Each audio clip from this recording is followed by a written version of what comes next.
Hello friends, my name is Vishal Jain और Vishal classes में आप सभी का बहुत बहुत स्वागत है। तो दोस्तों, पिछली वीडियो में हमने कक्षा 9वीं की गणित की प्रश्नावली 1.3 के कुछ प्रश्नों को देखा था। आज की वीडियो में हम उस प्रश्नावली 1.3 के बाकी प्रश्नों को हल करने वाले हैं। तो आइए हम वीडियो में आगे बढ़ते हैं और प्रश्नों को हल करते हैं। तो दोस्तों, हमारा अगला प्रश्न दिया गया है 0.9999 को P/Q के रूप में व्यक्त करना है। तो इसको हम कैसे व्यक्त कर सकते हैं? तो दोस्तों, जैसा हमने पिछली वीडियो में सीखा हुआ था, हम सबसे पहले इसको x मान लेते हैं। तो हम इसे मानते हैं, माना कि x बराबर है हमारा 0.9999, ऐसे ही अनंत तक जा रहा है। अब चूंकि हमें इसे परिमेय संख्या के रूप में व्यक्त करने के लिए हमें इसके दशमलव को आगे हटाना पड़ेगा, ठीक है, दशमलव को आगे शिफ्ट करना पड़ेगा। तो हम क्या लिखते हैं इसमें, दोनों पक्षों में 10 से गुणा करने पर, दोनों पक्षों में 10 से गुणा करने पर, तो 10 से गुणा करते हैं तो ये कितना हो जाएगा आपका 10x। और जब हम इसमें 10 से गुणा करेंगे तो ये दशमलव जो है यहाँ पे एक अंक आगे चला जाएगा, तो ये आपका हो जाएगा 9.999। इस प्रकार से अनंत तक आगे बढ़ता रहेगा। 9x के लिए हम तोड़ के क्या लिख सकते हैं, 9x के लिए हमें कुछ इस प्रकार से तोड़ना है कि यहाँ पे मुझे एक संख्या मिल जाए और साथ में जो संख्या हमें प्रश्न में दी गई थी वो संख्या भी इसके रूप प्लस के रूप में ही मिल जाए। तो 9.999 को तोड़ने के लिए हम लिख सकते हैं 9 धन 0.999, इस प्रकार से, ठीक है। तो देखो 0.999 ये संख्या आपको यहाँ पे दी गई है और प्लस हमें यहाँ पे एक संख्या और मिल गई है। इन दोनों को जोड़ेंगे तो हमें यही 9.999 मिल जाएगा। तो इसका मान आपका किसके बराबर है, x के बराबर है। तो हम यहाँ पे इसकी जगह पे x रख देंगे, तो 10x बराबर हो जाएगा 9 + x। x प्लस का है, इस साइड पक्षांतर करेंगे तो माइनस का हो जाएगा। तो 10x माइनस x बराबर आ जाएगा 9। 10x में से एक x चला जाएगा तो यहाँ बचेगा 9x बराबर 9। x के गुणा में 9 है तो इस साइड पक्षांतर करने पे भाग में चला जाएगा और 9 से 9 कट जाने पर x का मान आ जाएगा 1। तो यहाँ पे हमने x का मान कितना देखा था, x का मान हमें दिया था 0.999। तो अतः 0.9999 ये अनंत तक जा रहा है और इसका मान इन्होंने निकला है 1। तो दोस्तों, यहाँ पे आपको कोई आंसर देख के थोड़ा सा सरप्राइज भी हो सकते हैं कि देखिए इसका मान 1 से कम है, 1 से कम है, लेकिन इसकी संख्या फिर भी किसके बराबर आ रही है, 1 के बराबर आ रही है। और 1 के बराबर इसलिए आ रही है क्योंकि यहाँ पर 1 और इस संख्या के बीच में अंतर बहुत कम है। अब अंतर इतना कम है कि उस अंतर वो हमारा अंतर नेग्लिजिबल है, मतलब ना के बराबर अंतर है, ठीक है। तो इस अंतर के लिए हम यहाँ पे कंसीडर नहीं कर सकते हैं, इसलिए इसका उत्तर 0.999 का मान लगभग हमारा 1 के बराबर आता है। तो चलिए दोस्तों, अब हम अगला वाला प्रश्न देखते हैं जो हमारा क्वेश्चन नंबर 5 है। दोस्तों, 5वां प्रश्न दिया गया है 1/17 के दशमलव प्रसार में अंकों की पुनरावृत्ति खंड में अंकों की अधिकतम संख्या क्या हो सकती है। अपने उत्तर की जांच करने के लिए विभाजन क्रिया को करना है।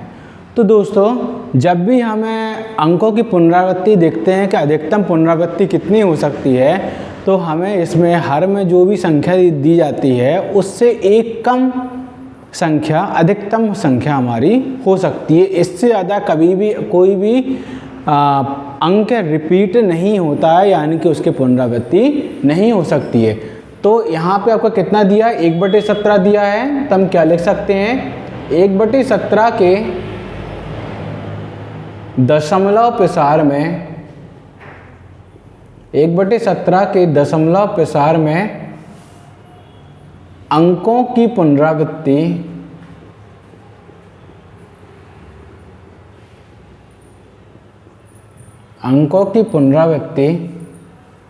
में अंकों की अधिकतम संख्या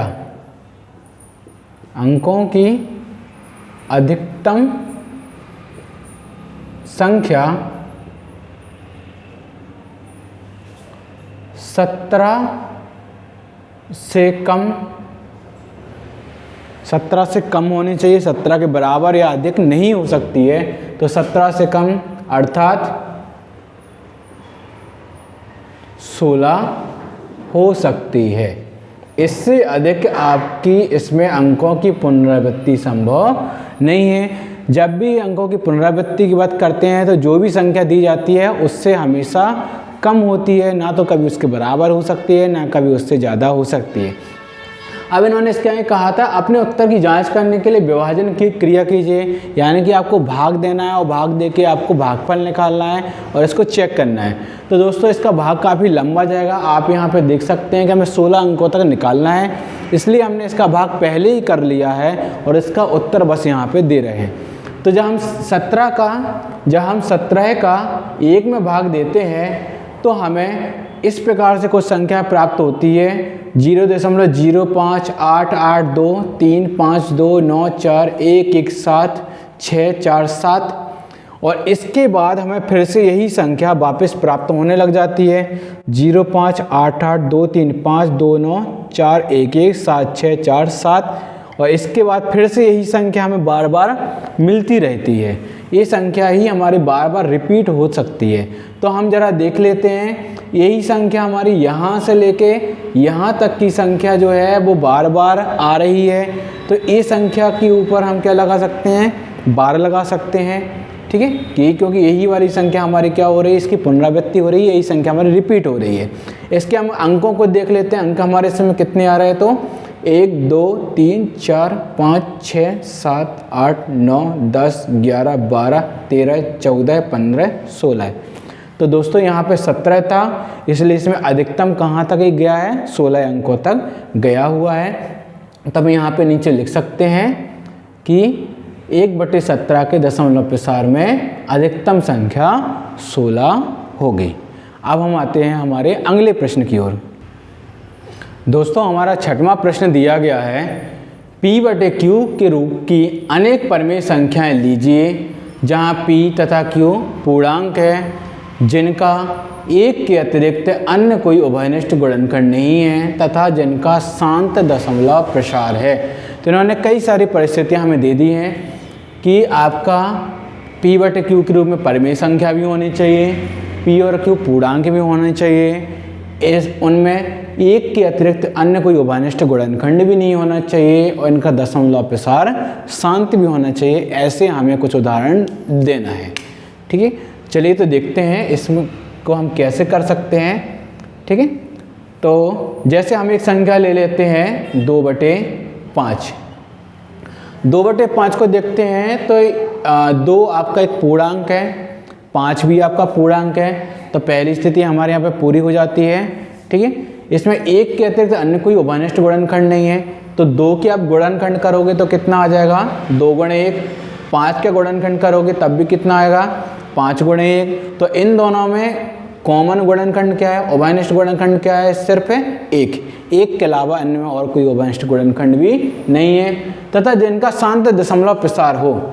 यदि आप 5 से 2 में भाग दोगे तो भाग देने पर कितना आ जाएगा, पहले तो दशमलव आ जाएगा, तो यहाँ पे 20 हो जाएगा और 5 चौके 20 यानी 4 आ जाएगा। तो इसका दशमलव प्रसार भी आपका किस प्रकार से होगा, शांत होगा, दशमलव प्रसार इसका शांत होगा, ठीक है। तो एक तो आपका ये उदाहरण हो गया। दूसरा आप एक और उदाहरण ले सकते हैं, जैसे कि 1/10। 1/10 को देखोगे तो 1 का गुणनखंड करोगे तो अब क्या क्या आ जाएगा, 1 × 1। 10 का करोगे तो 10 × 1। तो इनमें 1 के अलावा और कोई उभयनिष्ठ गुणनखंड नहीं है। 1 भी आपका पूर्णांक है और 10 भी आपका पूर्णांक है। इसके अलावा इनका दशमलव प्रसार, जब हम 10 से 1 में भाग देते हैं तो भाग 1 बार जाएगा तो 0.1 आ जाएगा और 0.1 यहाँ पे हमारा अनंत तक नहीं जा रहा है, अतः इसका दशमलव प्रसार भी क्या होगा, आपका शांत होगा। तो दोस्तों इस प्रकार से हम हमारा 6वां वाला प्रश्न हल करेंगे। अब हम हमारा 7वें वाले प्रश्न की ओर आते हैं। तो दोस्तों आप चाहो तो इसमें कुछ और उदाहरण भी ले सकते हैं। चलिए अब हमारा 7वां प्रश्न हल करते हैं। दोस्तों हमारा 7वां प्रश्न दिया गया है, ऐसी 3 संख्याएं लिखिए जिनके दशमलव प्रसार अनबसानी अनावर्ती हो। तो अभी हमने पिछली वीडियो में देखा हुआ था, जब हमने इसका बेसिक पढ़ा हुआ था तो उस समय हमने देखा था कि यदि दशमलव के बाद कोई संख्या बार बार रिपीट हो रही है, कोई संख्या ऐसे बार बार रिपीट हो रही है, जैसे इसमें 09 09 09 09, तो इस प्रकार का दशमलव प्रसार हमारा अनबसानी आवर्ती कहलाता है।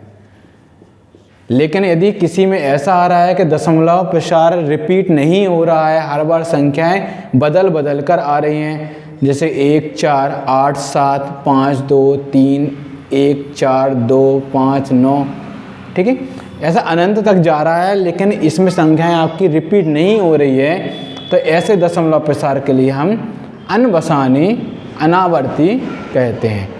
तो इन्होंने इस प्रश्न में पूछा गया है कि हमें ऐसी 3 संख्याएं लिखना है जिनके दशमलव प्रसार अनबसानी अनावर्ती हो।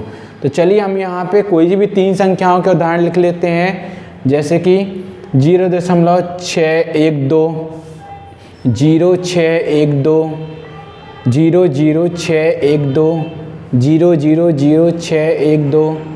तो आप इसमें देख सकते हैं, इसमें संख्याएं क्या हो रही है, एक समान रूप से रिपीट नहीं हो रही है।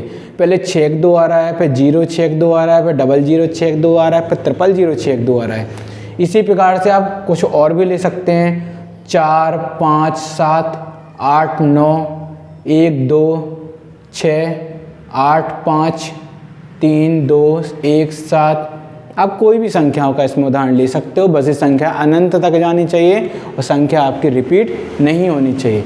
एक और संख्या का उदाहरण ले लेते हैं, जैसे कि 0.91 091 0091 000091, और इस प्रकार से ये संख्या भी आपके अनंत तक जा रही है। तो ये आपके 3 अनबसानी अनावर्ती संख्याओं का उदाहरण है। अब हम अगले प्रश्न की ओर चलते हैं। दोस्तों हमारा 8वां प्रश्न दिया गया है, परिमेय संख्याओं 5/7 और 9/11 के बीच की 3 अलग अलग अपरिमेय संख्याएं लिखना है। परिमेय संख्या नहीं बल्कि मैं अपरिमेय संख्या बताना है। और हमने आपको पहले बताया हुआ था, अपरिमेय संख्याएं वे संख्याएं होती हैं जो कि अनबसानी अनावर्ती होती है, यानी कि उनमें संख्याओं की पुनरावृत्ति यानी रिपीटेशन नहीं होता है और वो अनंत तक जाती है। तो देखते हैं, तो जहाँ 5/7 जब हम संख्या 7 का 5 में भाग देते हैं तब मुझे ये संख्या प्राप्त होती है 0.714285, और मुझे ये संख्या अनंत तक प्राप्त होती है और इस संख्या का बार बार रिपीटेशन यानी पुनरावृत्ति होती है। तो हम क्या करते हैं, इसके ऊपर बार लगा देते हैं। ऐसे ही जब हम 11 का 9 में भाग देते हैं, ठीक है, जब हम 11 का 9 में भाग देते हैं तो हमें 0.818181 इस प्रकार से बार बार अनंत तक प्राप्त होता है। तो हम क्या करते हैं, इस 81 के ऊपर बार लगा देते हैं। तो इस प्रकार से हमें इसका दशमलव प्रसार मिल जाता है। अब मुझे इन दोनों के बीच की अपरिमेय संख्या निकालना है, ठीक है। तो अपरिमेय संख्या मैंने अभी बताया था कि इसमें संख्याओं का रिपीटेशन नहीं होना चाहिए, एक ही प्रकार की संख्याएं अनंत तक नहीं चलनी चाहिए, बार बार संख्याएं बदलनी चाहिए, ठीक है। तो देखिए ये वाली संख्या जो है वो आपको 0.71 से शुरू हो रही है और ये वाली संख्या 0.81 से शुरू हो रही है। तो इन दोनों की जो बीच की अपरिमेय संख्या होंगी वही अपरिमेय संख्याएं आपकी 5/7 और 9/11 के बीच की भी कहलाएंगी। तो 0.71 से 0.81 के बीच की आप कोई भी अपरिमेय संख्या ले सकते हैं, जैसे 0.72 722 7222 72222, इस प्रकार से हमने अनंत तक संख्या ले ली। देख सकते हैं आपने 72 एक बार 2 है, फिर यहाँ पे 2 बार 2 है, यहाँ 3 बार 2 है, 4 बार 2 है। ऐसे ही आप अगली संख्या भी ले सकते हैं, 73 733 7333 73333। आप चाहे तो ऐसा भी ले सकते हैं 74 774 7774 77774, इस प्रकार से भी आप आगे ले सकते हैं। ये सारी संख्याएं जो होंगी वो हमारी इन दोनों संख्याओं यानी 5/7 और 9/11 के बीच की होगी। चलिए हम हमारा अगला प्रश्न देखते हैं। दोस्तों हमारा 9वां प्रश्न दिया गया है, बताइए कि निम्नलिखित संख्याओं में कौन सी संख्याएं परिमेय हैं और कौन सी संख्याएं अपरिमेय हैं। तो दोस्तों हमने पहले बताया था जिनका दशमलव प्रसार आपका शांत आता है वो आपकी परिमेय संख्या होती है, जिनका दशमलव प्रसार अनवसानी आवर्ती आता है वो भी परिमेय संख्या होती हैं, जिनका दशमलव प्रसार अनवसानी अनावर्ती आता है वो आपकी अपरिमेय संख्याएं होती हैं। तो देखते हैं, ऐसे चलते हैं। करनी 23 के यदि आप गुणनखंड करते हो तो आपका इसमें कोई भी जोड़ा बाहर नहीं निकलता है, ठीक है। तो आपका ये जो है ये आपकी अपरिमेय संख्या होगी। करनी 225 को जब आप हल करते हो तो 225 आपका 15 का वर्गमूल होता है, ठीक है। तो 225 को आप लिख सकते हैं 15 × 15 और 15 × 15 यदि आप इसको हल करते हैं तो बाहर एक संख्या आ जाती है, वो होती है 15 संख्या क्या हो जाती है, बाहर आ जाती है। और 15 के लिए आप क्या लिख सकते हो, 15/1 यानी कि ये का आपकी कैसी है, परिमेय संख्या होगी। 0.3796 इसका दशमलव प्रसार क्या है, शांत है। यदि शांत दशमलव प्रसार है तो इसका ये आपकी क्या हो जाएगी, परिमेय संख्या हो जाएगी। इसका कारण क्या हो जाएगा, इसका दशमलव प्रसार कैसा है, शांत है। आपको इसका कारण लिखने की आवश्यकता नहीं है, लेकिन कारण आप लोगों के लिए याद रखने के लिए है कि ये परिमेय संख्या क्यों है। आपका दिया गया है 7.478478। तो यहाँ पे आप देख सकते हो 478, फिर से 478। तो ये संख्या बार बार क्या हो रही है, रिपीट हो रही है, इसकी पुनरावृत्ति हो रही है। तो इसका दशमलव प्रसार किस प्रकार का है, इसका आपका दशमलव प्रसार है आपका अनवसानी आवर्ती। इसका दशमलव प्रसार है आपका अनवसानी आवर्ती, और जिसका अनवसानी आवर्ती दशमलव प्रसार होता है वो हमेशा परिमेय संख्या होती है। अगला देखा जाए तो 1.10, 100, 100, 4 टाइम 0, इस प्रकार से ये बढ़ता जा रहा है, अनंत तक जा रहा है। आप इसमें देख सकते हैं इसमें संख्या रिपीट नहीं हो रही है, पहले 1 0 आ रहा है, फिर 2, फिर 3, फिर 4, फिर इस प्रकार से 0 की संख्या लगातार बढ़ती रहेगी। तो इसका दशमलव प्रसार जो है वो आपका अनवसानी अनावर्ती आ रहा है, और जब दशमलव प्रसार अनवसानी अनावर्ती आता है तो वो हमेशा अपरिमेय संख्या होती है। तो दोस्तों उम्मीद करते हैं कि आपको हमारी ये प्रश्नावली समझ में आई होगी। कल हम फिर से एक अगली वीडियो के साथ मिलेंगे, अगली प्रश्नावली के साथ मिलेंगे और आगे की प्रश्नावली को पूरा करेंगे। आप हमारी वीडियो के लिए लाइक, शेयर और सब्सक्राइब जरूर करें, बाकी लोगों तक भी पहुंचाएं ताकि वो भी हमसे जुड़ सकें और एक अच्छी तैयारी कर सकें और अच्छे अंकों को प्राप्त कर सकें। धन्यवाद।